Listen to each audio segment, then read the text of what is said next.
Welcome back to the Deep Dive. Today is Thursday, January 22nd, 2026. And honestly, I feel like we've been having the exact same conversation for 3 years. It does feel a bit like that. AI is coming, AI is here, AI will take your job. I mean, we're just drowning in tools and updates, and yet, looking at the research we have for today, it seems like most of us are still getting it wrong. It really does feel like a merry-go-round, doesn't it? But the source material we're unpacking today is different. It's not about the next shiny new thing. It's actually pretty aggressive. Oh, It starts with a premise that, well, it might bruise some egos. It says, flat out, you are not behind on AI. You're just playing the wrong game. okay, pause. Because that sounds like a participation trophy. You're not behind, you're just special. Yeah. I mean, I feel behind about 3 times a week. What does wrong game even mean? It's a reframing of how career success works. Think about the old game. It's the game we were all raised on, you know? You work harder, you learn more information, and you wait your turn. It's linear. You put in 10 hours, you get 10 hours of output. Right, the grind, climbing the ladder. Exactly.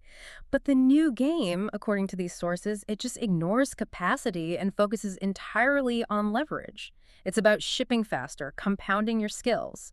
And in this equation, AI isn't just another skill for your resume. It's not like learning Excel. No.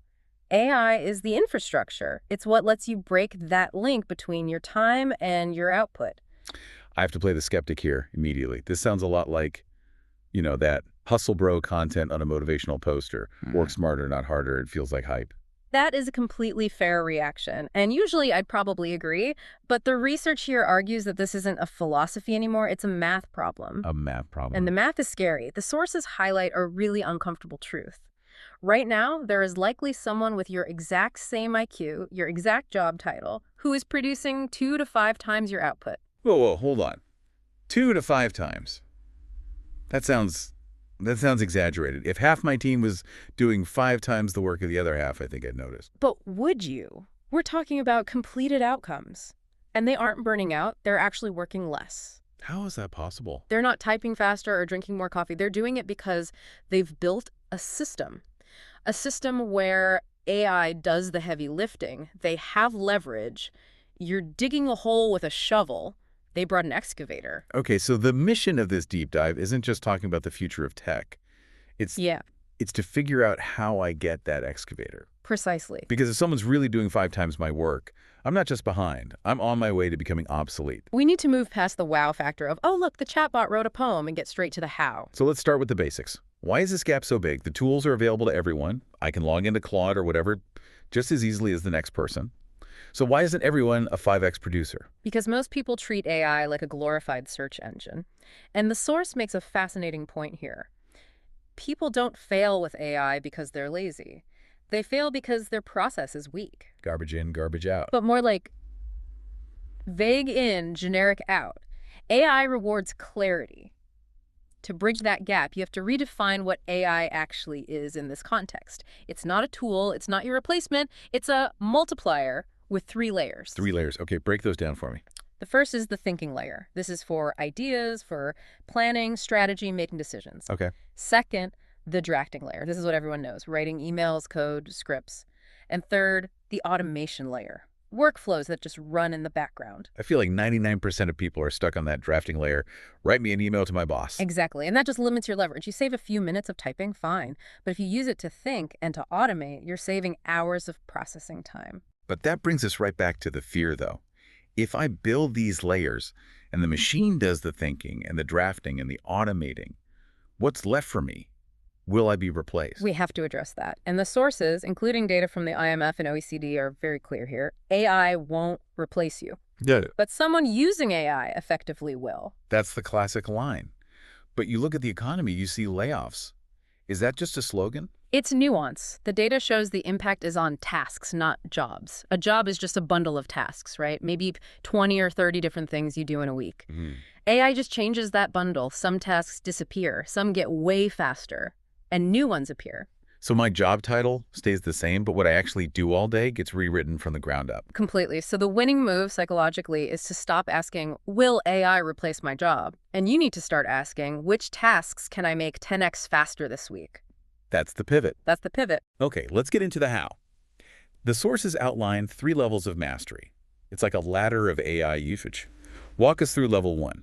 And be honest, this is where most of us live, right? Level 1 is AI as intern. This is the default. You treat it like a smart but kind of lazy summer intern. You say, summarize this PDF or give me 5 ideas for a blog post. And the output is usually fine. It's mediocre. It sounds like a Wikipedia article written by a bored teenager. Right. And that's when people go, AI is overhyped, and they just stop using it. They hit a quality ceiling. Level 2 is AI as analyst. This is a huge jump. You stop asking for generation and you start asking for processing. What does that mean, processing? You ask it to compare options for you, spot gaps in your logic, play devil's advocate. Give me a concrete example. What's a level 2 prompt sound like? Instead of a level 1 prompt like, write a marketing plan, you paste in your current plan and you say, act as a skeptical venture capitalist. Review this plan and tell me the 3 biggest reasons you would refuse to invest. Ooh, I like that. Then suggest how to fix them. So you're not using it to type, you're using it to think, to upgrade your own thinking. Exactly. You're using it to sharpen your judgment. And then level 3 is AI as operator. This is where it connects to other tools and triggers actions. It's not just talking to you, it's doing things. Okay, we want to get to level 3. But the sources say, before we even touch the tools, we need a mental model. They call it the win loop. The win loop is just 4 steps: capture, clarify, create, ship. Capture, clarify, create, ship. Sounds simple enough. Why is that so important? Because most people spend their entire lives stuck at step 1. Capture. Capture. They consume. They listen to podcasts like this one. They save tweets. They bookmark 100 tools they never use. I feel personally attacked right now. My saved folder is a graveyard of good intentions. We all do it. But the source material has this great line: saving is not learning, drafting is not shipping, planning is not progress. Winners move to ship. They turn information into an outcome. Okay, make this real for me. I'm a middle manager. I have a budget proposal due next Tuesday. How do I win loop that versus what I normally do? Okay, so the old way is you stare at a blank screen, you procrastinate, you get coffee, you stress out, and then you just type frantically for 4 hours on Monday night. Yeah, that sounds about right. The win loop way. Step 1, capture. You dictate a messy voice note into your phone while you're walking the dog, just rambling about the budget, no structure, brain dump. Good. Step 2, clarify. You feed that transcript to the AI and say, structure this into a formal proposal outline and tell me what data I'm missing. So you're creating momentum before you even sit at your desk. Right. Step 3, create. You go find that missing data and then you have the AI draft the full text. And step 4, ship. You send it. The whole thing took maybe 45 minutes of active work, not 4 hours of agony. That's the leverage. Okay, let's operationalize this. The sources suggest a specific workflow, the 10-minute daily AI brief, like having an executive chief of staff. The idea is to stop reacting to your inbox first thing in the morning and instead direct your day. You take 10 minutes before email and you ask AI 4 specific questions. Oh, really? Question 1, what matters today? You force it to look at your goals and pick the top 3 priorities. Question 2, what is the fastest win? You need to build momentum early. I like that. Start with a win. Question 3, what am I avoiding? Ooh. That's the one that hurts. It's the most important one. I tried this myself. I asked it, based on my open task, what am I avoiding? It pointed out an email I'd been sitting on for 3 weeks because it was awkward. The AI shamed you into productivity. It absolutely did. And question 4, what gets delegated to AI? What drafts or research can I offload right now? And the source gets a specific prompt for this. Act as my executive chief of staff. Context. Here's my role, my goals, constraints. I have these meetings today and this much time. Return. Top 3 outcomes, smallest next action, delegation list, avoidance task. That constraints part is so key. You tell it, I only have 4 hours of focus time. It forces the AI to be realistic, not give you a to-do list for a 24-hour day. There's a pattern interrupt here in the notes I love. You don't need more discipline. You need better commands. It's all about engineering the friction out of your day. Let's talk tools. We're in January 2026. The landscape is crowded. The sources mention agents and co-pilots. Are these just fancy new words for chatbots? No, the distinction is actually crucial now. Think of a car. A co-pilot sits in the passenger seat. You're driving. You ask it for directions. That's like GitHub Copilot or Claude Code. It helps you do the work. Okay. And an agent. An agent is a chauffeur. You get in the back, you tell it the destination, and you take a nap. We're seeing tools like Claude Cowork that can actually take over your mouse and keyboard to do things. It's taking action. That sounds both amazing and like a complete security nightmare. It is both, which is why adoption is slow. But for most of us, the automation layer is where the magic is right now. Tools like NNN, Zapier, Make. Okay, pause. I've heard of Zapier, but NAN. Hmm. And, I mean, do I need a computer science degree to use these things? Is this just for tech bros? It used to be. Now it's more like digital glue for everyone. You have Gmail, you have Slack, you have Excel. You are the bridge moving data between them. An automation tool is just a pipe that connects them for you. Give me a real-world example. A lead fills out a form on your website. The automation tool sees that, instantly sends them a welcome email, adds them to your spreadsheet, and then pings you on Slack saying, "New lead, call this person." And that happened in 1 second without me touching anything. Exactly. And you can set it up without coding for the most part. The source gives 2 rules for this tool jungle. Rule 1, minimize switching costs. Pick one main brain, one home base for notes, and one automation layer. Stop jumping around. Rule 2 is brutal. Pick tools that touch outcomes, not novelty. Yeah. You have to ask, does this tool help me ship something this week? If not, It's entertainment, is productive procrastination. I think for a lot of us, the answer is yes. we feel busy, but we aren't actually shipping. Let's move to workflow #2, meetings. If AI can fix meetings, it wins a Nobel Prize. This is called meeting to decisions to actions. This is all about career acceleration. Building a reputation as the person who creates order from chaos. The workflow is simple. You record the meeting, get the transcript, and then, this is key, you dump your own messy rough notes in there too. Even if my notes are just fragments like Bob said something about Q3 budget. Especially then. You feed the AI the transcript, your messy notes, the stakeholder list, the deadlines, and you ask for a specific output. Decisions made, open questions, risks, and an action list with owners. And a summary you can send out right away. Yes. You become the person who sends the next steps email 5 minutes after the call ends. In every company, there's a hidden power role. It's the person who defines the plan. But wait, if the AI is doing the summary, aren't I just a middleman? No, because the AI creates the draft, but you provide the judgment. You have to look at it and say, no, that risk is a red flag, or Bob didn't actually agree to that, he just mumbled. Your value shifts from typing the notes to judging the plan. Your value is not typing. Your value is judgment. That's the mantra. It's the core of the new professional identity. Okay, so we fixed the daily grind, we fixed meetings, but the ultimate promise of leverage isn't just doing your job better. It's about decoupling your time from your value. Which brings us to workflow #3, the AI money engine. This is where we leave the office and talk about autonomy. Now, hold on.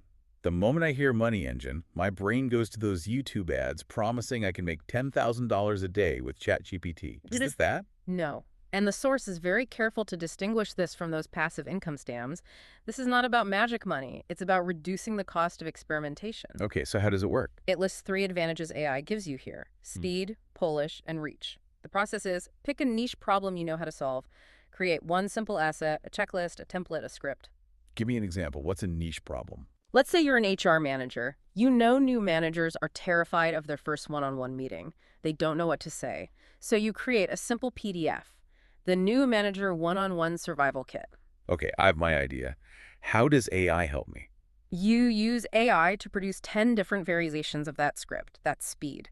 You use an image generator to create a professional cover. That's polish. And you use it to write social media posts to find people who need it. That's reach. So you're testing a business idea in a weekend for $20 instead of in 6 months for $5,000. Exactly. The win isn't AI makes you rich. The win is AI reduces the cost of trying.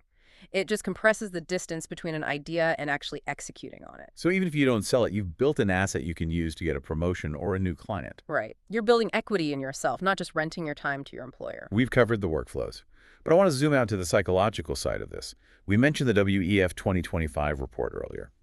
We're in 2026 now. The ground is shifting under us. That report forecasted large-scale job churn, and we're seeing it. Creation and displacement are happening at the same time. It's messy. It feels like an identity crisis. It is. Think of the old career path like a train track. You get on, you stay on the rails, you follow the schedule, and you get there. It was safe. The new path. It's an ATV. An ATV. An all-terrain vehicle. There are no tracks, there's no map. You have to steer, you have to decide where to go, and that is terrifying for people who love trains. I like trains. Trains have snacks. Yeah, But you're saying the tracks are gone. the tracks are rusting. To survive in the ATV world, you have to master 3 things. 1, frame problems, decide where to drive.